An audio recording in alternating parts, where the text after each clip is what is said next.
اعوذ باللہ السمیع العلیم من الشیطان اللعین الرجیم بسم اللہ الرحمن الرحیم الحمد للہ الاول بلا اول کان قبلہ والآخر بلا آخر یکون بعدہ الذي قصرت عن رؤيته ابصار الناظرین وعجزت عن نعته اوہام الواصفین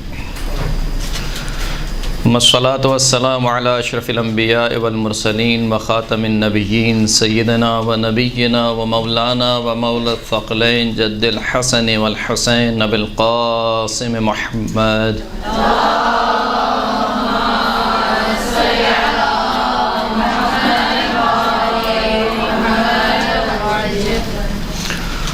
وعلى آله الطيبين الطاهرين المعصومين الذين أذهب الله عنهم الرجس وطهرهم تطهيرا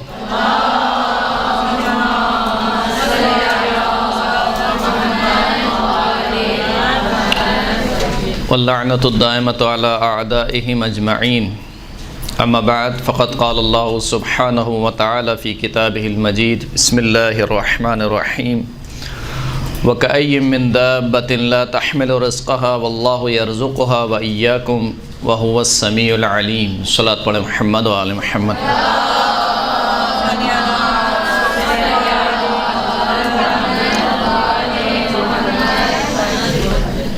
سورہ مبارکہ عنکبوت کی آیت نمبر 60 کو آپ کی خدمت میں سنامہ کرام کے طور پر پیش کیا، اور گزشتہ جو درس تھا ہمارا یعنی اسی کلاس میں اسی سے گزشتہ سے پیوستہ یہ گفتگو ہے۔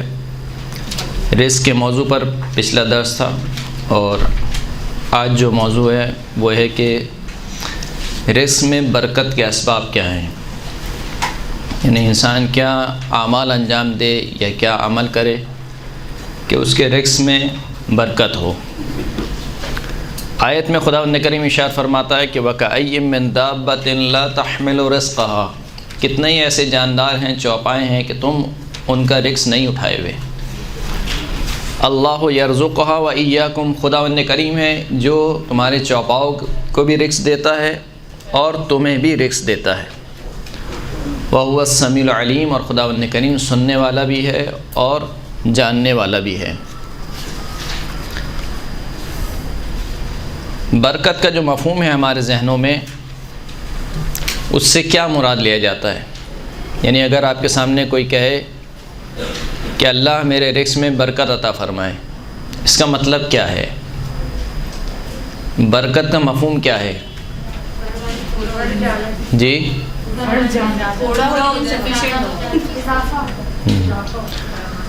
برکت اور کثرت میں فرق ہے۔ عام عوام الناس کے ذہنوں میں جو مفہوم ہے وہ برکت کا مفہوم کثرت والا ہے، یعنی جیسے آپ لوگوں نے جواب دیا بڑھ جانا۔ برکت کے معنی بڑھ جانے کے نہیں ہیں، برکت کے معنی یہ ہیں کہ اتنا ہو کہ میرا اور میرے اہل و عیال کے لیے کافی ہو، یعنی میری ضروریات پوری ہو جائیں، اتنا ہو۔ مثال کے طور پر تاریخی واقعات ہمیں ملتے ہیں۔ دعوت ذوالعشیرہ کا واقعہ ملتا ہے کہ جناب ابو طالب علیہ السلام نے مہمانوں کے لیے کھانا تیار کیا، لیکن وہ کھانا جو ہے وہ کم تھا، یعنی تعداد کے لحاظ سے کم تھا، لیکن اس کے باوجود ہر ایک نے پیٹ بھر کر کھایا۔ تو اس کا مطلب یہ نہیں تھا کہ اس رزق بڑھ گیا، بلکہ اس رزق میں خداوند کریم نے برکت دی کہ وہ تمام کو پورا ہو گیا۔ اسی طریقے سے اور واقعات ملتے ہیں۔ جناب سیدہ بی بی فاطمہ الزہرا سلام اللہ علیہا کی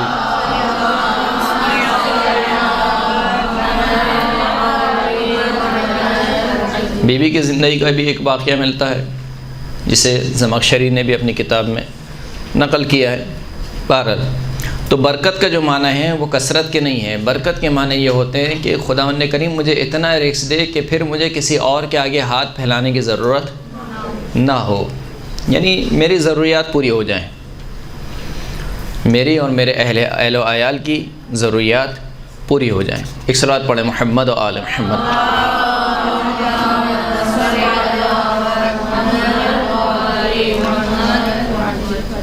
سعید بن علاقہ یہ راوی ہے جو روایت کرتا ہے مولا کائنات امیر المؤمنین علی ابن ابی طالب علیہ السلام سے۔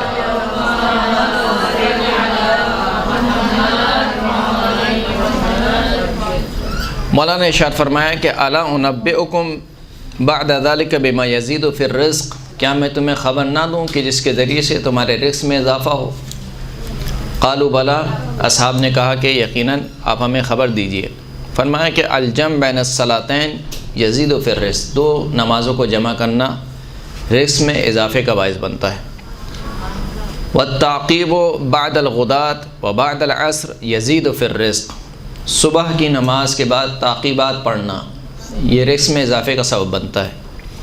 وبعد العصر، عصر کی نماز کے بعد تعقیبات پڑھنا یہ رزق میں اضافے کا سبب بنتا ہے۔ وصلۃ الرحم یزید فی الرزق، صلہ رحمی کرنا، صلہ رحمی کا مطلب کیا ہے؟ یعنی اپنے جو خونی رشتہ دار ہیں ان سے قطع تعلقی نہ کرنا۔ یہاں تک کہ روایت میں ملتا ہے کہ صلہ رحمی کرو اگرچہ کہ ایک گلاس پانی کے ذریعے سے ہی کیوں نہ ہو یا سلام کے ذریعے سے کیوں نہ ہو۔ تو انسان صلہ رحمی نہ کرے اپنے خونی رشتہ داروں سے بالخصوص، اور صلہ رحمی کا جو مفہوم ہے وہ ایک طریقے سے عرفی ہے، یعنی عرفاً یہ کہا جائے کہ ہاں یہ آپس میں ایک دوسرے سے ملتے جلتے رہتے ہیں، عرفاً یہ کہا جائے کہ انہوں نے ان سے قطع تعلقی نہیں کیا ہوا ہے۔ یہ ایک بہرحال موضوع ہے جو آج کل ہمارے معاشرے میں جسے کہنا چاہیے کہ اس کی رعایت نہیں ہو رہی ہے، بالخصوص یہ رجب شعبان کا مہینہ ہے، اور رجب شعبان جو ہے وہ شیعوں میں شادیوں کا مہینہ ہوتا ہے، تو اس میں بالخصوص دیکھا جاتا ہے کہ اس نے فلاں نہیں کیا تو اب ہم اس کی شادی میں نہیں جائیں گے، ہم اس کے میلاد میں نہیں جائیں گے، تو اس کے ولیمے میں نہیں جائیں گے۔ تو یہ کام نہیں ہونے چاہیے، بڑے پن کا مظاہرہ ہونا چاہیے، اگرچہ کہ آپ کے ساتھ زیادتی ہوئی ہو یا کسی بھی اعتبار سے آپ سمجھتے ہو کہ آپ کے ساتھ زیادتی ہوئی ہے، تو اس کے بدلے میں آپ وہ کام نہ کریں کہ جس میں آپ کا بھی نقصان ہو اور آپ کے بچوں کا بھی نقصان ہو۔ ایک تو عمر کم ہو جاتی ہے انسان کی قطع رحمی سے، دوسرا رزق میں تنگی آتی ہے، لہذا اگر رزق بڑھانا چاہتے ہیں تو رشتہ داروں سے صلہ رحمی کریں، خونی رشتہ داروں سے۔ وَقَصْحِ الْفِنَاءِ يَزِيدُ فِي الرِّزْقِ، صحن میں جھاڑو لگانا یہ رزق میں اضافے کا سبب بنتا ہے۔ وَمُوَاسَاةِ الْأَخِ فِي اللَّهِ عَزَّ وَجَلَّ يَزِيدُ فِي الرِّزْقِ، اپنے دینی بھائی سے اللہ کی خاطر برابری کرنا، ہمدردی کرنا، یعنی مثال کے طور پر آپ دیکھ رہے ہیں کہ آپ کا جو پڑوسی ہے، جو برادر ایمانی ہے آپ کا، وہ کسی مشکل میں گرفتار ہے، اس کی مشکل کو حل کر دیں، یا مثال کے طور پر جو کھانا اپنے لیے لائے ہیں وہی کھانا اس کو کھلائیں۔ اس طریقے سے مواسات کرنا، ہمدردی کرنا یہ رزق میں اضافے کا سبب بنتا ہے۔ وَالْبُكُورُ فِي طَلَبِ الرِّزْقِ يَزِيدُ فِي الرِّزْقِ، رزق کی طلب میں صبح صبح نکل جانا۔ جو ہمارے یہاں ٹرینڈ بن گیا ہے ابھی کہ مارکیٹ 11 بجے سے پہلے نہیں کھلتی ہے، 2 بجے سے پہلے مارکیٹ کھلتی نہیں ہے، یعنی 2 بجے بھی جائے تو بندہ اونگ رہا ہوتا ہے، تو یہ رزق کی تنگی کا سبب ہے۔ رزق میں اضافہ چاہتے ہیں تو خداوند کریم نے رزق کو صبح کے وقت رکھا ہے، فطرت کے مطابق ہے۔ آپ پرندوں کو دیکھیں، پرندے صبح صبح نکلتے ہیں اپنے گھونسلوں سے صبح کے وقت، اور دوپہر کے وقت واپس آ جاتے ہیں، پھر شام کے وقت نکلتے ہیں۔ تو صبح کے وقت رزق کی طلب میں نکلے۔ والاستغفار یزید فی الرزق، استغفار کرنا کثرت سے یہ رزق میں اضافے کا سبب بنتا ہے۔ پھر اس کے بعد اور کئی اسباب مولا کائنات نے بیان کیے، پوری روایت پڑھوں گا تو یہ روایت طولانی ہو جائے گی۔ صلوات پڑھیں محمد و آل محمد۔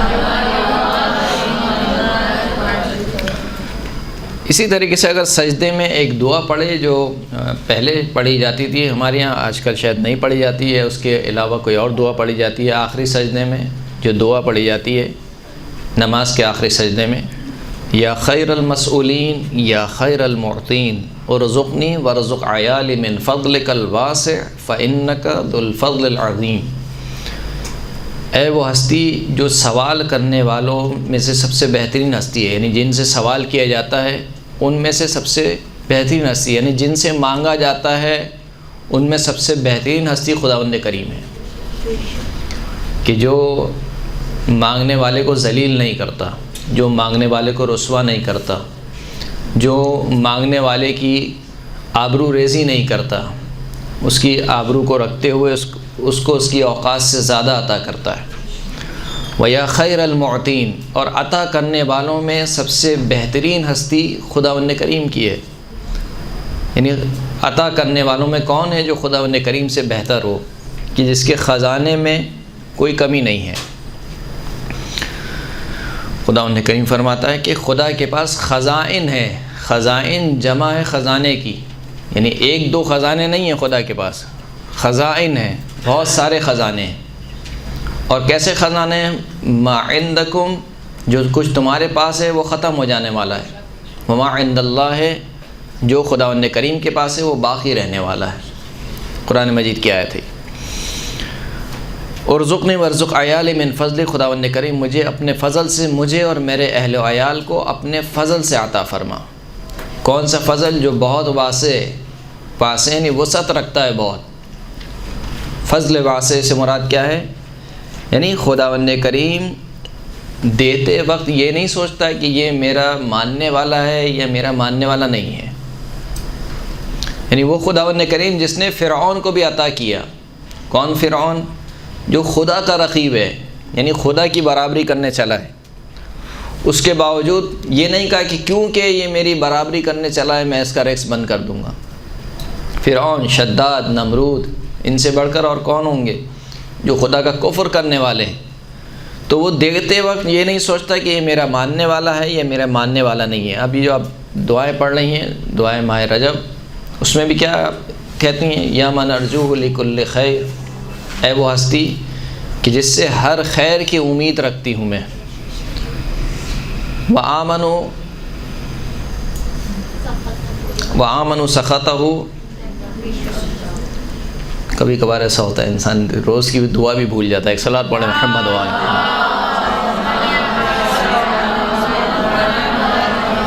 وآمنوا سخطہ عند کل شر، اے وہ ہستی کہ جس کے ناراضگی سے ہر شر اور برائی کے وقت میں امان میں اپنے آپ کو محسوس کرتی ہوں۔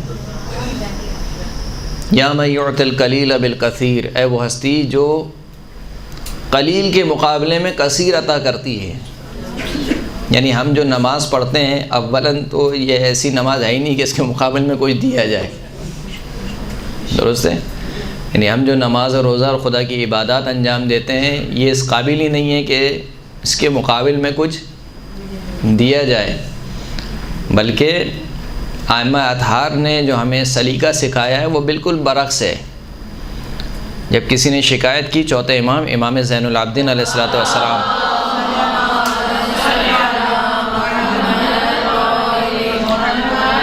امام کی شکایت کی جناب جابر سے، کہا کہ کیا تم امام کو نہیں دیکھتے ہو؟ تم امام کو منع کرو، ہر وقت سجدے میں رہتے ہیں، ہر وقت عبادت میں رہتے ہیں، کیوں اپنے آپ کو اتنا تھکا رہے ہیں؟ جبکہ وہ امام ہیں، ان کے جد رسول اللہ ہیں۔ تو جابر امام کی خدمت میں حاضر ہوئے اور کہا کہ آپ کیوں اپنے آپ کو عبادت میں اتنا تھکا رہے ہیں؟ یعنی اتنی عبادت کیوں کر رہے ہیں؟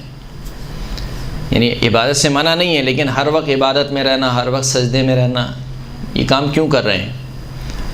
تو امام نے فرمایا کہ کیا تم نے میرے جد کا حال نہیں سنا کہ خداوند کریم فرماتا ہے کہ اے حبیب، ہم نے آپ کے سارے اگلے پچھلے گناہ معاف کر دیے، اگرچہ کوئی گناہ نہیں تھے، اس کے باوجود قرآن کی آیت ہے، اس کے باوجود بھی رسول اللہ اتنی نمازیں پڑھا کرتے تھے کہ پیروں میں ورم آ گیا تھا، یہاں تک کہ خداوند کریم کو کہنا پڑا یا ایھا المزمل قم اللیل الا قلیلا، کہ اے چادر اوڑھنے والے رات کو نمازیں پڑھا کر لیکن قلیلا، تھوڑی نمازیں پڑھا کر۔ یعنی کتنی عبادت کی ہوگی کہ خداوند کریم کو کہنا پڑا اپنے حبیب کو قم اللیل الا قلیلا، رات کو نمازیں پڑھو لیکن تھوڑی نمازیں پڑھو۔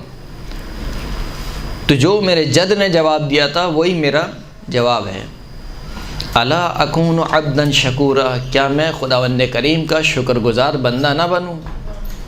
یعنی کیا مطلب؟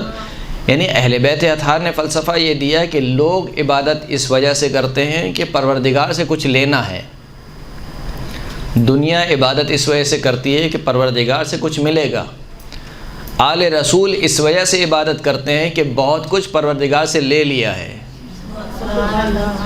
یعنی بہت کچھ مل چکا ہے ہمیں۔ آپ سوچیں کیا کیا خداوند کریم نے ہمیں نہیں دیا، یعنی خود ہمارا وجود، اور پھر جس طریقے سے خداوند کریم نے ہمیں پروان چڑھایا، والدین کی نعمت ہمیں عطا کی، بچپنے میں ہماری تربیت کی، یعنی اتنا کچھ ہم خدا سے لے چکے ہیں، اس کے بدلے میں اگر ایک مثال کے طور پر پوری زندگی اپنی عبادت میں گزار دیں تب بھی کم ہے۔ تو بہرحال فضل کل واسع، اس کا جو فضل ہے بہت وسیع ہے، یعنی خدا اپنے فضل سے عطا کر رہا ہے ہمیں۔ فَإِنَّكَ ذُو الْفَضْلِ الْعَظِيمِ، کہ بے تحقیق تو بہت ہی عظیم فضل اور بہت ہی وسعت رکھنے والے فضل کا مالک ہے۔ ایک صلوات پڑھیں محمد و آل محمد۔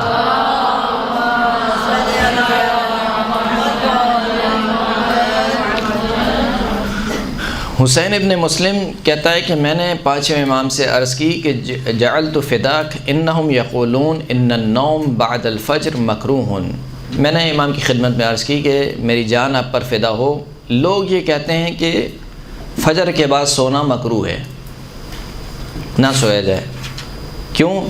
لأن الارزاق تقسم فی ذلک الوقت، کیونکہ یہ وہ وقت ہے کہ جس میں رزق تقسیم کیا جاتا ہے۔ فجر کے بعد انسان نہ سوئے، طلوع فجر اور طلوع آفتاب کے درمیان انسان نہ سوئے، جاگتا رہے، اور جب جاگنا ہی ہے تو بہتر یہ کہ خدا کی تسبیح میں مشغول ہو، کوئی بھی ذکر انسان کرے۔ تو یہ فقط جاگنا ہی انسان کے رزق میں برکت کا باعث بنتا ہے۔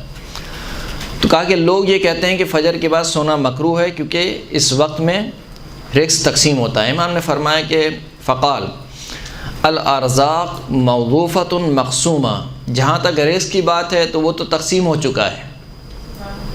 یعنی کیا مطلب، امام کیا سمجھانا چاہ رہے ہیں؟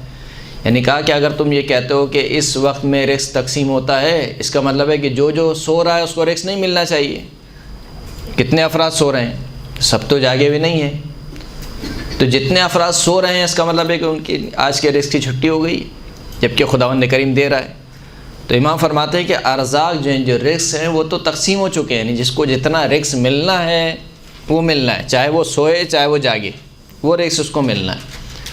وَلِلَّهِ فَضْلٌ يُقَسِّمُهُ مِن طُلُوعِ الْفَجْرِ، لیکن خداوند کریم کے لیے ایک فضل ہے، یعنی رزق سے بڑھ کر ایک اضافی رزق ہے، اسے آپ کہنا چاہیں، یا ہم اگر اپنی زبان میں کہنا چاہیں کہ تبرک ہے، ایک خاص تبرک ہے جو بٹ رہا ہے، اور وہ اسی کو ملے گا جو جائے گا، جو سوئے گا وہ کھوئے گا۔ للہ فضل یقسمہ من طلوع الفجر، خداوند کریم کے لیے اضافی رزق ہے جو خداوند کریم طلوع فجر سے لے کر الی طلوع الشمس، طلوع الشمس تک خداوند کریم بانٹتا ہے۔ اور یہ خداوند کریم کا قول ہے کہ واسأل اللہ من فضلہ، خداوند کریم سے اس کے فضل کا سوال کرو۔ یعنی کیا مطلب؟ یعنی خداوند کریم نے تمہیں اس دنیا میں بھیجا ہے، جتنا رزق تمہیں اس دنیا میں جینے کے لیے چاہیے وہ تمہاری قسمت میں لکھا ہوا ہے، یعنی وہ ملے گا، وہ چاہے تم کچھ بھی کرو وہ ملے گا۔ لیکن اگر اضافی رزق چاہتے ہو تو کیا کرو؟ دعا کرو۔ واسأل اللہ من فضلہ، یعنی ایک جو سب سے بڑا سبب ہے انسان کے رزق میں برکت کا یا انسان کے رزق میں اضافے کا، وہ یہ کہ انسان دعا کرے خداوند کریم کی بارگاہ۔ ثم قال وذکر اللہ بعد طلوع الفجر ابلغ فی طلب الرزق من الضرب فی الارض، یہ جملہ بہت امپورٹنٹ ہے۔ فرمائے کہ طلوع فجر کے بعد اللہ کا ذکر کرنا، یعنی کوئی بھی ذکر کرنا، سبحان اللہ، الحمدللہ، اللہ اکبر، کوئی بھی ذکر، خداوند کریم کا ذکر کرنا طلوع فجر کے بعد، یہ رزق کی خاطر زمین پر سفر کرنے سے زیادہ تاثیر رکھتا ہے۔ یعنی تم طلوع فجر کے بعد جب پورے دن مثال کے طور پر سفر کر کے جاؤ، کس چیز کے لیے؟ رزق کے لیے، رزق کی تلاش میں نکلو، اس سے زیادہ تاثیر یہ رکھتا ہے کہ تم طلوع فجر کے بعد اللہ کا ذکر کرو۔ اس کا یہ مطلب نہیں کہ انسان رزق کی تلاش میں نہ جائے، وہ انسان بیٹھا رہے طلوع فجر کے بعد بس ذکر کر کے دوبارہ پھر سو جائے، یہ مطلب نہیں ہے اس روایت کا۔ وہ جو وظیفہ ہے وہ اپنی جگہ انجام دینا ہے، یعنی امام اہمیت سمجھانا چاہ رہے ہیں اس وقت کی، طلوع فجر کے بعد کی اہمیت سمجھانا چاہ رہے ہیں، اور ذکر الہی کی اہمیت سمجھانا چاہ رہے ہیں، وقت اور ذکر دونوں کی، کہ دیکھو کہ پورے دن کی محنت ایک طرف ہے اور اس وقت میں اللہ کا ذکر کر لینا یہ ایک طرف ہے، یہ زیادہ تاثیر رکھتا ہے۔ صلوات پڑھیں محمد و آل محمد۔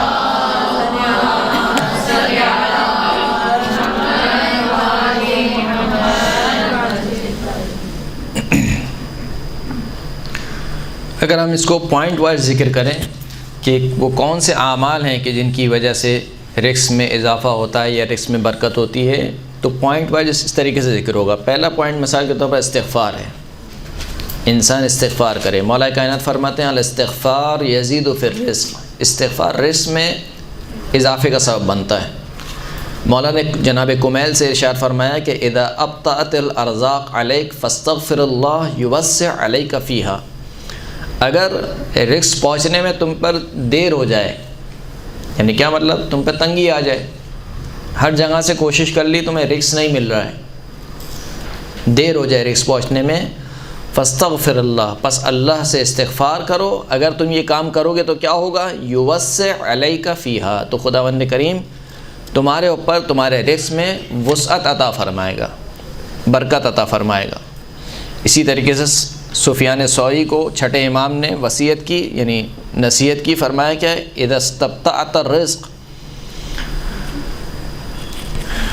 فاکثر من الاستغفار فإن اللہ عز وجل قال فی کتابہ استغفروا ربکم انہ کان غفارا یرسل السماء علیکم مدرارا ویمددکم باموال وبنین۔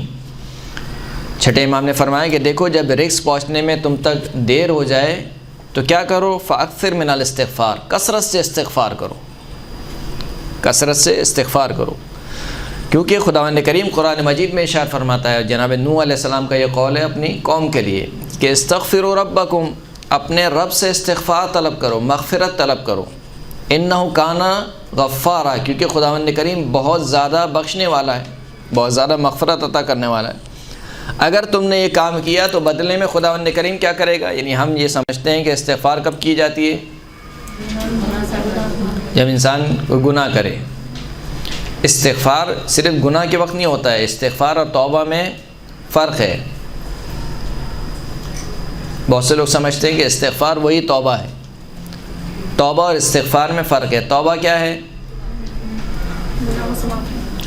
توبہ ایک فعل مکلف ہے، یعنی اگر خدا نخواستہ کسی سے کوئی گناہ سرزد ہو جائے تو وہ خدا کی بارگاہ میں رجوع کرے۔ رجوع کرنے سے مراد کیا ہے، نہیں پکا ارادہ کرے کہ آئندہ وہ گناہ انجام نہیں دے گا، توبہ کرے خداوند کریم سے، اس کا نام توبہ ہے۔ یہ توبہ نہ دعا ہے نہ ذکر ہے، لیکن استغفار دعا بھی ہے اور ذکر بھی ہے، درست ہے۔ توبہ فقط اسی وقت کی جاتی ہے کہ جب کوئی گناہ سرزد ہو جائے، انسان جب کوئی گناہ سرزد کرے اس وقت انسان توبہ کرے، لیکن استغفار فقط گناہوں کی بخشش کے لیے نہیں ہے، بلکہ ویسے ہی ایک ذکر ہے، جس طریقے سے سبحان اللہ ذکر ہے، الحمدللہ ذکر ہے، تسبیحات اربع ذکر ہے، اسی طریقے سے استغفر اللہ ربی واتوب الیہ۔ رجب کا مہینہ ہے، رجب کے مہینے میں جو اعمال بیان کیے گئے ہیں وہ کیا ہیں، صبح کے وقت 70 مرتبہ استغفار، اور شام کے وقت یعنی رات میں 70 مرتبہ استغفار ہے۔ 3 قسم کی استغفاریں مفاتح الجنان میں نقل ہوئی ہیں۔ بالخصوص یہ جو مہینے ہیں رجب و شعبان کے مہینے، اس میں استغفار کی بڑی اہمیت بیان ہوئی ہے، اور ماہ مبارک رمضان تو خیر وہ ہے ہی۔ تو یہ 3 مہینے، کل بھی میں نے درس میں عرض کر رہا تھا کہ یہ جو 3 مہینے رجب، شعبان اور رمضان، یہ انسان کی زندگی کے بونس مہینے ہیں۔ بونس کا مطلب کیا ہوتا ہے، آپ کام کرتے ہیں مثال کے طور پر آفس میں، تو 1 مہینہ ہوتا ہے، پورا سال مکمل ہوتا ہے تو آفس بونس دیتی ہے۔ بونس کا مطلب کیا ہوتا ہے کہ یعنی آپ کی سیلری ڈبل کر کے دیتی ہے، درست ہے۔ وہ اللہ نے صرف 1 مہینہ نہیں رکھا، 3 مہینے رکھے ہیں، اور 3 مہینوں میں ماہ رمضان میں تو پتہ نہیں بونس ڈبل تبل ہو گیا ہے، یعنی نومکم فیہ عبادت، سونا بھی عبادت ہے تمہارے، وانفاسکم فیہ تسبیح، سانس لوگے وہ تسبیح ہے، صحیح ہے۔ وہ ماہ رمضان کو تو آپ چھوڑ ہی دیں، ماہ رمضان کے علاوہ یہ جو خود رجب اور شعبان ہیں، جو خود ایک طریقے سے اگر کہا جائے انسان کو آمادہ کرتے ہیں ماہ مبارک رمضان کے لیے، کہ دیکھو ایک بہت اہم مہینہ تمہاری زندگی میں داخل ہونے والا ہے، اس کے لیے اپنے آپ کو آمادہ کرو، روحانی طور پر اپنے آپ کو آمادہ کرو۔ نہیں معلوم کہ کس کی زندگی کا اختتام کس وقت ہو جائے۔ دعا ہماری یہی کہ خداوند کریم ہمیں توفیق عطا فرما کہ ہم ان مہینوں کو دیکھیں، ہماری زندگی میں ان مہینوں کو رکھ، اور ان مہینوں سے بہترین استفادہ کرنے کی توفیق عطا فرما۔ ورنہ تو نہیں معلوم آج ہم ہیں کل نہیں ہیں، نہ جانے ہماری زندگی میں ماہ شعبان لکھا ہے یا نہیں لکھا ہے، ماہ رمضان لکھا ہے یا نہیں لکھا ہے، کتنے ماہ رمضان، ماہ شعبان، ماہ رجب ہماری زندگی میں آ کر چلے گئے اور ہم غافل رہے، ہم نے استفادہ نہیں کیا۔ لیکن بہرحال تو استغفار فقط گناہ کے وقت نہیں ہوتا ہے، یعنی استغفار مستقل ایک ذکر ہے۔ مستقل کیا ہے؟ ایک ذکر ہے۔ حضرت نوح علیہ السلام نے اپنی قوم سے کہا کہ تم اپنے پروردگار سے استغفار مغفرت طلب کرو، کیونکہ خداوند کریم بہت زیادہ بخشنے والا ہے۔ اگر تم نے مغفرت طلب کری تو کیا ہوگا؟ یرسل السماء علیکم مدرارا، تو وہ خداوند کریم تم پر آسمان کو بھیجے گا مدرارا، یعنی جو قحط سالی سے تم گزر رہے ہو، جو قحط سے تم گزر رہے ہو، یعنی پانی سے بھرے ہوئے بادلوں کو تم تک بھیجے گا۔ یعنی یہ کنایا تھا، یعنی جب بھرے ہوئے بادل آئیں گے، بارش ہوگی تو کیا ہوگا؟ کھیتی ہوگی گی، فصل ہوگی گی، فصل میں اضافہ ہوگا، تمہارے رزق میں اضافہ ہوگا۔ یعنی استغفار کرو تاکہ تمہارے رزق میں اضافہ ہو، صرف رزق میں اضافے کے لیے نہیں۔ وَيُمْدِدْكُمْ بِأَمْوَالٍ وَبَنِينَ، رزق میں مال میں اضافہ چاہتے ہو، استغفار کرو، خداوند کریم مدد فرمائے گا، تمہاری اضافہ فرمائے گا۔ کس میں اضافہ فرمائے گا؟ بِالْأَمْوَال، تمہارے اموال، مال مویشی میں اضافہ فرمائے گا۔ وَبَنِينَ، صرف یہی نہیں، اگر اولاد چاہتے ہو، اولاد میں بھی یہاں پر بنین کا ذکر ہے، یعنی اگر لڑکا چاہتے ہو، تم چاہتے ہو کہ تمہارے لڑکا پیدا ہو، استغفار کرو اللہ کی بارگاہ میں۔ صلوات پڑھیں محمد و آل محمد۔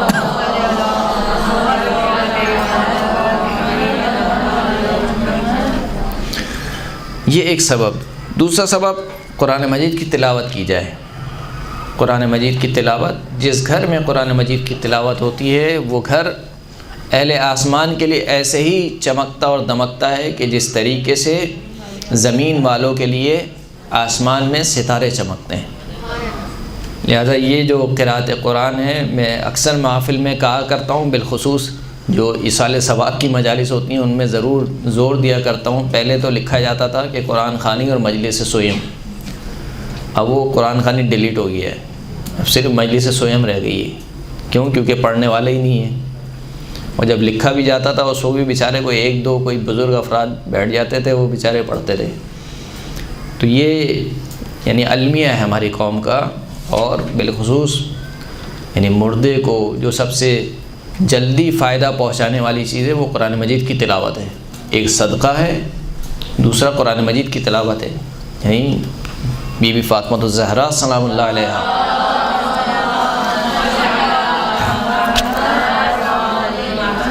یعنی وصیت کر کے جا رہی ہیں مولا کائنات کو۔ کون؟ یعنی بی بی فاطمہ وصیت کر کے جا رہی ہیں کہ یہ علی جب مجھے دفنا دینا تو میری قبر کے سرحانے قرآن مجید پڑھنا۔ تو یہ ہماری قوم اس سے غافل ہے، اس کے اوپر توجہ دینی چاہیے۔ بالخصوص اپنے گھروں میں قرآن مجید کی تلاوت ہونی چاہیے، ہمارے بچوں میں شوق ڈالنا چاہیے قرآن مجید کی تلاوت کا، اچھے طریقے سے اچھے لحن میں تجوید کے ساتھ قرآن مجید کی تلاوت کا شوق پیدا کرنا چاہیے۔ اور بالخصوص یہ جو سویم کی جو مجالس ہوا کرتی تھیں یا چہلم کی جو مجالس ہوا کرتی تھیں، بہرحال اس بہانے سے انسان بہرحال کچھ نہ کچھ صحیح پڑھ ہی لیتا تھا، لیکن اب وہ بالکل ہی ختم ہو گیا، جو کہ درست نہیں ہے۔ تو قرآن مجید کی تلاوت انسان کرے جو انسان کے رزق میں اضافہ ہوگا۔ تیسرا ایک سبب بیان ہوا، شکر پروردگار۔ شکر پروردگار یعنی ہر حال میں انسان اللہ کا شکر ادا کرے۔ لَإِن شَكَرْتُمْ لَأَزِيدَنَّكُمْ، اگر تم نے شکر کیا تو میں کیا کروں گا؟ اضافہ کروں گا۔ وَلَئِن كَفَرْتُمْ فَإِنَّ عَذَابِي لَشَدِيدٌ، اگر تم نے کفران نعمت کیا تو میرا عذاب بہت کیا ہے؟ سخت ہے، بہت شدید ہے۔ مولا ارشاد فرماتے ہیں کہ شکر المنعم یزید فی الرزق، نعمت دینے والے کا شکر ادا کرنا یہ رزق میں اضافے کا سبب بنتا ہے۔ جن میں سے جتنے عنوان میں بیان کر رہا ہوں یہ اگرچہ کہ خود ایک عنوان ہے، یعنی خود اس کے اوپر گفتگو ہو سکتی ہے، ہم کیونکہ صرف فہرست وار چل رہے ہیں لہذا زیادہ بیان نہیں کر رہے۔ اگلا جو سبب بیان کیا گیا وہ کیا ہے؟ انفاق اور صدقہ ہے۔ انفاق اور صدقہ، انفاق کے مطلب معنی کیا ہے؟ یعنی اللہ کی راہ میں خرچ کرنا، اللہ کی راہ میں خرچ کرنا۔ دنیا والے کی تھیوری یہ ہے کہ بچا کے رکھو تاکہ کام آئے، اسلام کی تھیوری یہ ہے کہ دو تاکہ اور ملے۔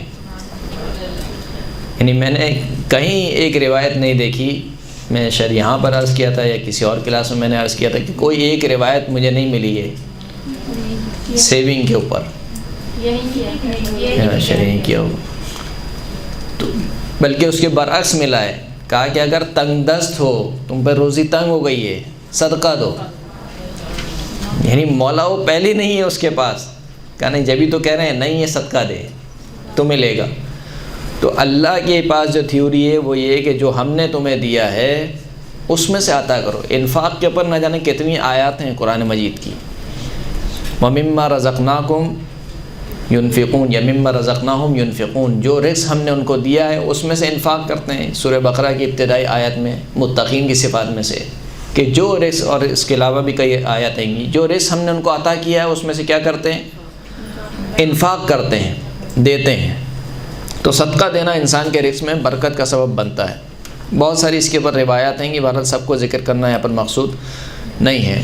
فرمائے کہ استنزل الرزق من عند اللہ بالصدقہ، یعنی عجیب تعبیر ہے، استنزلو، نزلہ کا مطلب ہوتا ہے نازل ہونا، یعنی قرآن نازل ہوا، استنزلو یعنی نازل کروانا، استنزلو کا مطلب کیا ہے؟ نازل کروانا۔ استنزل الرزق، رزق کو نازل کرواؤ، کس کے ذریعے؟ بالصدقہ، صدقے کے ذریعے۔ یعنی اگر تمہارا رزق کہیں پھنس گیا ہے، کہیں رہ گیا ہے بیچ میں، تو اس رزق کو صدقے کے ذریعے سے نازل کرواؤ۔ اس کے بعد جو ثواب ہے، اب اس کے اوپر بہت بہرحال گفتگو ہو چکی ہے، آپ سن بھی چکی ہوں گی، نماز شب پڑھنا۔ نماز شب انسان کے رزق میں اضافے کا سبب بنتی ہے۔ چھٹے امام، امام جعفر صادق علیہ الصلوۃ والسلام سے روایت ہے،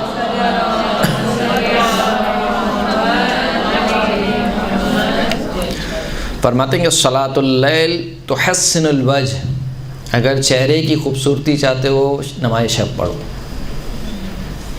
وتحسن الخلق، اخلاق بہتر کرنا چاہتے ہو نماز شب پڑھو۔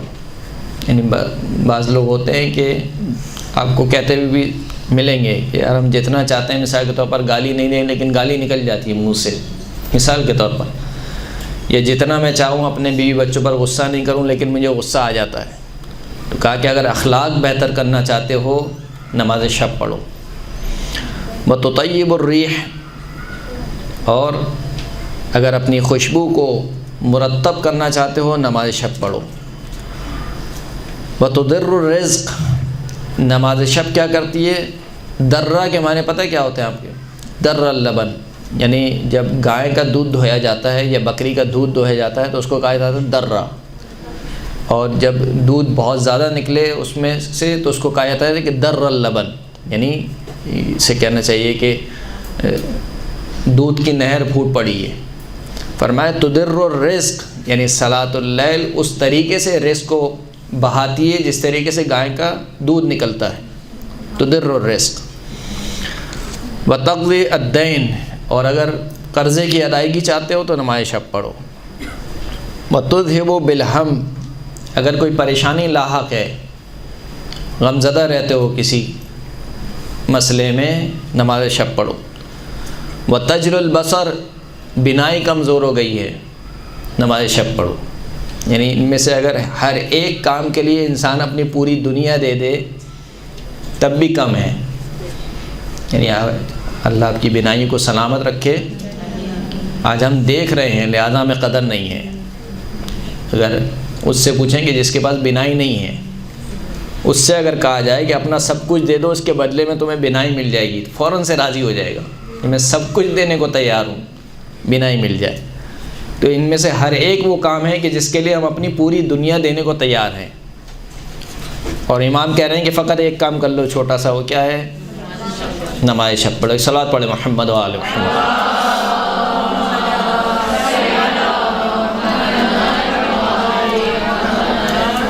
اگلا جو سبب ہے وہ صلہ رحمی ہے، جیسے کہ پہلے بھی ذکر کر دیا، بالخصوص والدین کے ساتھ صلہ رحمی کرنا۔ والدین کے ساتھ صلہ رحمی کا مطلب کیا ہے؟ والدین تو مثال کے طور پر رہتے ہی ساتھ ہیں، تو ساتھ رہنا فقط کافی نہیں ہے، ان کے ساتھ اچھا برتاؤ رکھنا اور ان کی ضروریات کو پورا کرنا. اگر وہ ضرورت مند ہیں تو ان کی ضروریات کو پورا کرنا. سرکار ختمی مرتبہ حضرت محمد مصطفیٰ صلی اللہ علیہ وآلہ وسلم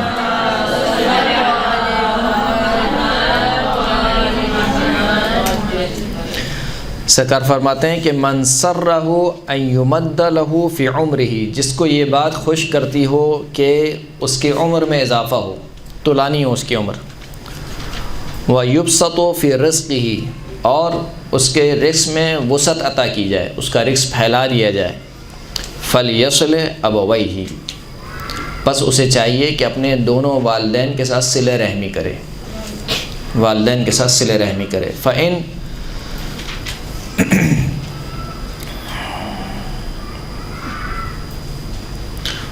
صِلَتَهُمَا طَاعَةُ اللَّهِ، کیونکہ ان دونوں کے ساتھ صلہ رحمی کرنا اللہ کی اطاعت ہے. وَلْيَصِلْ ذَا رَحِمِهِ، اور والدین کے علاوہ جو خونی رشتہ دار ہیں ان کے ساتھ بھی صلہ رحمی کرے. اس کے بعد جو اگلا سبب ہے وہ کیا ہے؟ منہ القول الحسن، اچھی گفتگو کرے. جس کے ساتھ بیٹھے بجائے غیبت کرنے کے کیا کرے؟ اچھی گفتگو کرے. یعنی جب بھی زبان اپنی کھولے، الفاظ اپنے باہر نکالے، اچھے الفاظ استعمال کرے، اچھے الفاظ استعمال کرے. مولانا شاید فرماتے ہیں کہ القول الحسن یثر المال، اچھی گفتگو کیا کرتا ہے؟ مال میں اضافے کا سبب بنتا ہے. وَيُنْمِي الرِّزْقِ، اور رزق کو نشو و نما دیتا ہے، یعنی بڑھاتا ہے. وَيُنْسِي فِي الْأَجَلِ، اور جو آپ کی موت ہے، موت کا جو وقت ہے اس کو ٹالتا ہے، یعنی عمر کو طولانی کرتا ہے. وَيُحَبِّبْ إِلَى الْأَهْلِ، اور اہل و عیال کے نزدیک آپ کو محبوب بناتا ہے. یعنی بہت سے لوگ یہاں شکایت کرتے ہیں کہ ہماری تو گھر میں بھی کوئی عزت نہیں کرتا. مثال کے طور پر یہ کہتے ہیں کہ ہماری زوجہ ہی ہماری عزت نہیں کرتی تو دوسرے کیا کریں گے، یا بیٹا مثال کے طور پر عزت نہیں کرتا. اس کی ایک وجہ یہ ہے کہ آپ نے کتنی عزت دی ہے. آپ جتنی عزت دیں گے اتنی عزت لیں گے. تو اچھی گفتگو کرنا آپ کو اہل و عیال کے نزدیک کیا بنائے گا؟ محبوب بنائے گا. وَيُدْخِلُ الْجَنَّةَ، اچھی گفتگو آپ کو جنت میں داخل کر دے گی. اگلا سبب حسن النیہ، اچھی نیت رکھنا. یعنی کیا مطلب؟ یعنی کسی کے متعلق بھی بدگمانی نہ رکھے، کسی کے متعلق بھی. اور کسی میں سب آ جاتے ہیں. سب سے مراد کون؟ یعنی خداوند کریم بھی آ جاتا ہے. خداوند کریم کے متعلق بھی بدگمانی نہ رکھے. اگر رزق میں دیر ہو گئی تو یہ نہ کرے خداوند کریم سب کو دے رہا ہے مجھے نہیں دے رہا ہے، اتنوں کو دیا ہے مجھے دے دیتا تو کیا ہوتا. وہ فلاں مثلا فراڈیا جو ہے وہ فلیٹ لے کر بیٹھا ہوا ہے، ہم ابھی وہی کرائے کے مکان میں رہ رہے ہیں. وہ فلاں جو ہے اس کے مثال کے طور پر یہ گاڑی ہے، ہمارے پاس اسکوٹر بھی نہیں ہے یا سائیکل بھی نہیں ہے. تو بدگمانی نہ رکھے، بالخصوص خداوند کریم کے متعلق بدگمانی نہ رکھے. خداوند کریم کے متعلق ہمیشہ یہ گمان رکھے کہ خدا میرے ساتھ جو کرتا ہے وہ میری بہتری کے لیے کرتا ہے، اس لیے کہ میں نہیں جانتا کہ میری بہتری کس میں ہے. خداوند کریم ہے جو جانتا ہے کہ میری بہتری کس میں ہے. اگر اس نے مجھے رزق نہیں دیا، مجھے فقیر رکھا ہے، تو میری بہتری اسی میں ہے کہ میں فقیر رہوں. اور اگر رزق دے دیا ہے تو میری بہتری اس میں ہے کہ میرے خداوند کریم نے مجھے رزق دیا ہے. تو اچھی نیت رکھے، یعنی کسی کے متعلق بھی بدگمانی نہ رکھے. مولا ارشاد فرماتے ہیں کہ من صدق لسانہ زکا عملہ، جس کی زبان سچ ہو گئی، پاک ہو گئی، زکا عملہ، تو اس کا عمل بھی پاک ہو جائے گا. یعنی زبان سے جس نے جھوٹ بولنا چھوڑ دیا، زبان سے جس نے دوسروں کے کردار پر نشتر لگانا چھوڑ دیے، زبان سے جس نے تانا دینا چھوڑ دیا، بالخصوص یہ عورتوں کے لیے کہ زبان سے جو تیر چلاتی ہیں وہ نہ چلائیں، زبان جس سے جو تلواریں چلتی ہیں وہ نہ چلائیں، زبان سے جو طنز و تانے دیے جاتے ہیں مختلف. اب گھر میں بھارت میں کیا بیان کروں، تو کیونکہ سب ساتھ رہتے ہیں. جو پاکستان کا معاشرہ ہے، جوائنٹ فیملی ہوتی ہے، اس میں سب ساتھ رہتے ہیں، ساس بہو نند وغیرہ سب ساتھ رہتے ہیں. تو یہ سب کے لیے ہے، یعنی کسی ایک کی بھی بات نہیں کر رہا ہوں، چاہے وہ ساس ہو، چاہے وہ بہو ہو، چاہے وہ نند ہو، چاہے وہ بہن ہو، کوئی بھی ہو. دوسروں پر زبان کے ذریعے سے طعنہ زنی نہ کریں، لہذا اپنی زبان کو پاک رکھے انسان، جب بھی بولے اچھی بات کہے، اگر ایسا کرے گا تو اس کا عمل پاک ہو جائے گا۔ ومن حسنت نیتہ زید فی رزقہ، جس کی نیت اچھی ہو گئی خداوند کریم اس کے رزق میں اضافہ فرمائے گا۔ یعنی ہر کام میں انسان اچھی نیت رکھے، اچھی نیت سے کام کو انجام دے۔ ومن حسن برہ باہل بیتہ زید فی عمرہ، جو شخص اپنے اہل و عیال کے ساتھ اچھی نیکی انجام دے، یعنی کیا مطلب؟ یعنی اگر خداوند کریم نے رزق دیا ہے تو رزق کو مٹھی میں بند کر کے نہ بیٹھ جائے، اس رزق کو وسعت دے اپنے اہل و عیال کے اوپر۔ شاید اسی گفتگو میں یعنی اسی کلاس میں نے روایت پڑھی تھی کہ اگر کوئی شخص کسی شخص کو خداوند کریم رزق میں وسعت عطا کرے اور وہ اپنے اہل و عیال پر وسعت نہ دے رزق کو، تو کیا ہوتا ہے؟ مولا ارشاد فرماتے ہیں کہ ایسا نہ ہو کہ خود تمہارے گھر والے تمہارے مرنے کی دعا کریں کہ خدایا کب یہ مرے گا اور کب ہمیں اس کی جائیداد ملے گی۔ تو ایسا نہیں ہونا چاہیے۔ جب خداوند کریم نے آپ کو رزق دیا ہے تو اس رزق کو وسعت دیں اپنے اہل و عیال کے اوپر۔ تو جو شخص بھی اپنے اہل و عیال کے ساتھ نیکی انجام دیتا ہے خداوند کریم اس کی عمر میں اضافہ فرما دیتا ہے۔ اگلا سبق حسن الجوار، اچھی ہمسائیگی، اچھا پڑوسی بنے۔ حسن الجوار یزید فی الرزق، اچھی ہمسائیگی رزق میں اضافے کا سبب بنتی ہے۔ اگلا سبب الدعاء لاخی المؤمن، اپنے برادر مومن کے لیے دعا کرنا۔ ان الدعاء الاخ المؤمن لاخیہ بظہر الغیب مستجاب ویضر الرزق ویدفع المکروہ، برادر مومن کا اپنے مومن بھائی کے لیے دعا کرنا بظہر الغیب، یعنی اس کے پیٹھ پیچھے ہم برائیاں تو بہت کرتے ہیں، مولا فرماتے ہیں برائیاں نہیں کرو، کیا کرو؟ دعا کرو۔ اگر اس میں خدا نخواستہ کوئی برائی بھی ہے تو دعا یہ کرو خدایا اس سے اس برائی سے نجات عطا فرما اس کو۔ اپنے مومن بھائی کے لیے اس کے پیٹھ پیچھے دعا کرنا، یہ دعا مستجاب ہے، یعنی 100% گارنٹی دے دی گئی ہے۔ اگر آپ دعا کریں گے اپنے مومن بھائی کے لیے تو وہ دعا قبول ہوگی۔ دوسرا کیا ہوگا؟ رزق میں اضافے کا سبب بنے گا اور پریشانیوں کو، ناگوار حادثات کو آپ سے دور کرے گا۔ اس کے بعد اگلا جو سبب ہے، یہ اسباب بہت زیادہ ہے، میں ایک اور ٹاپک بھی مجھے پڑھنا ہے، میں بس جلدی یہ اسباب آپ کی خدمت میں عرض کرتا ہوں۔ صلوات پڑھیں محمد و آل محمد۔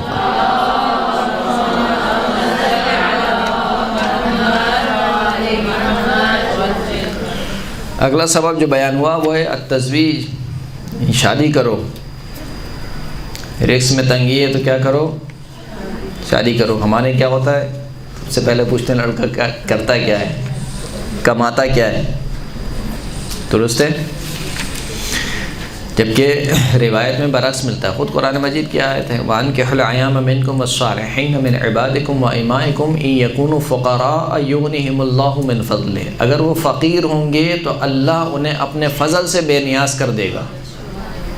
صحیح، لیکن ہمیں اللہ کی اس آیت سے زیادہ کس پر ایمان ہے؟ وہ فیکٹری والے پر، یا جس جگہ وہ جاب کرتا ہے اس پہ زیادہ ایمان ہے۔ کہاں بس لگی بندی ہے نا، بس ہاں پھر صحیح ہے، کوئی مسئلہ نہیں ہے۔ اس میں بھی اگر گورنمنٹ جاب والا ہو تو سونے پہ سہاگا۔ گورنمنٹ جاب لگی ہوئی ہے اس کا مطلب یعنی ہم سمجھتے ہیں کہ یہ جو چیزیں ہیں گی، یہ جو اسباب ہیں گے، یہ بہت قوی ہیں، اب تو یعنی کچھ ہو ہی نہیں سکتا۔ لیکن کس کو معلوم ہے؟ یعنی انسان ایک لمحے میں سڑک پر آ جاتا ہے۔ کتنے واقعات ہیں ہماری زندگی۔ تو ہم کس پر بھروسہ کر رہے ہیں؟ اللہ پر بھروسہ کر رہے ہیں یا اپنے جیسے انسانوں پر بھروسہ کر رہے ہیں؟ پھر جب آپ ایمان رکھتے ہیں کہ رزق دینے والا ذات خداوند کریم کی ہے تو پھر ہم کس پر بھروسہ کر رہے ہیں؟ ہاں یہ بات ضرور ہے کہ بالکل نکمے اور نکھٹو کو نہیں دے دینی چاہیے، جو مثال کے طور پر کوشش ہی نہ کرے، یعنی جس کے بارے میں یقین ہو کہ یہ اس کو ایسے ہی رہنا ہے، یہ ابھی اپنے ماں باپ کا کھا رہا ہے، کل ہمارا کھائے گا۔ تو ایسا بھی نہیں ہونا چاہیے۔ ہاں اتنا اطمینان ہونا چاہیے کہ ہاں یہ شخص مثال کے طور پر پڑھا لکھا ہے یا کوشش کرے گا تو اس کو مل جائے گی، ابھی نہیں بھی ہے۔ اگر خود حدیث میں ہے کہ اگر تمہارے پاس تمہاری بیٹی کے لیے کوئی ایسا رشتہ آئے کہ جس کے دین سے اور جس کے اخلاق سے تم راضی ہو، یعنی دو چیزیں اچھی ہونی چاہیے، دین درست ہونا چاہیے یعنی عقیدہ درست ہونا چاہیے، اخلاق درست ہونا چاہیے یعنی عمل درست ہونا چاہیے.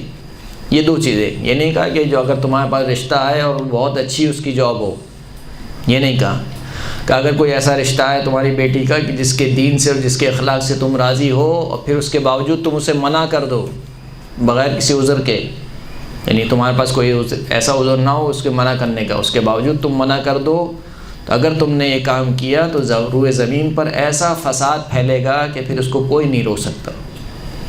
وہ فساد پھیل رہا ہے نہیں پھیل رہا ہے؟ پھیل رہا ہے فساد. لہذا شریعت کو آسان بنائیے، دین کو آسان بنائیے، شادیوں کو آسان کیجیے. جتنا شادی آسان کریں گی اتنا زنا مشکل ہو جائے گا.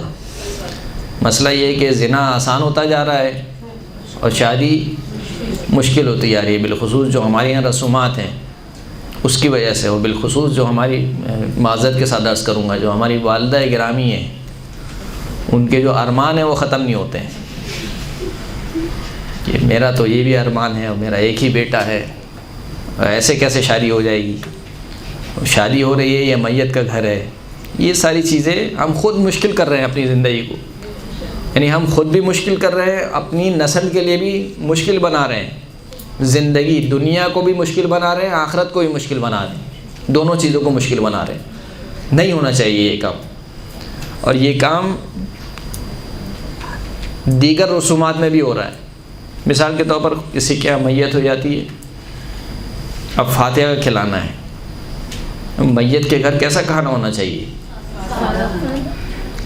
میت کے گھر میت والا کھانا ہونا چاہیے. اب اگر وہ غریب دال چاول کھلا دے یا دال چاول سے اوپر سے چنے کی بریانی کھلا دے تو ہمارے یہاں باتیں بننا شروع ہو جاتی ہیں کہ ہماری والدہ مری تھیں تو تم کم از کم چکن کی بریانی کھلا دیتے، بیف کی وہ اس کی والدہ مری ہیں، ولیمہ تھوڑی ہوا اس کی والدہ. تو یہ دین کو مشکل بنا رہے ہیں. اولاً تو یہ کہیں یعنی واجبات میں سے نہیں ہے. چلیں اگر کھلایا جاتا ہے تو ایک استحباب کے لیے کھلایا جاتا ہے کہ چلیں مومنین کھا لیں گے تو مرحوم کو کیا ثواب پہنچے گا، ایصال ثواب کے لیے. اور ایصال عذاب ہو رہا ہے، یعنی نہ وہ اللہ کے لیے کر رہا ہے نہ وہ مرحوم کے لیے کر رہا ہے، وہ بیچارے آپ لوگوں کے لیے کر رہا ہے کہ ان لوگوں کی زبانیں کسی طریقے سے بند ہوں. تو ہم مشکل کر رہے ہیں. آج ہم اگر کسی کے لیے کہہ رہے ہیں کل دوسرا ہمارے لیے کہے گا. آج نہیں مانوں کہ آج آپ کا وقت اچھا ہے، کل آپ کا وقت کیسا ہوگا؟ خدا نہ کرے آپ کچھ بھی نہ کھلا سکے، پھر کیا ہوگا؟ پھر تو لوگ کہیں گے کہ یہ تو مثال کے طور پر اتنا غریب ہو گیا کہ والدہ پہ مثال کھانا نہیں کھلا سکتا ہے. تو دین کو مشکل نہ کریں ہر مرحلے پر. قربانی کے مرحلے پہ آپ دیکھ لیجئے، مثالیں میرے ذہن میں آتی جا رہی ہیں. قربانی کرنی ہے مستحب عمل ہے، استحباب تاکیدی ہے. لیکن نہیں، ہم تو ہر سال گائے کرتے ہیں، اس سال بکرا کیسے کر لیں؟ یہ فلاں کیا کہے گا، فلاں کیا کہے گا. یہ جو ہم سوسائٹی پریشر بنا رہے ہیں، یہ جو غبارہ ہم بنا رہے ہیں، جب یہ پھٹے گا نا تو اس کا نقصان بہت زیادہ ہوگا. ہمیں ابھی اس کا اندازہ نہیں ہے. تو بہرحال چیزوں کو آسان بنائیے، اسلام کو آسان بنائیے. رسول خدا صلی اللہ علیہ وآلہ وسلم فرماتے ہیں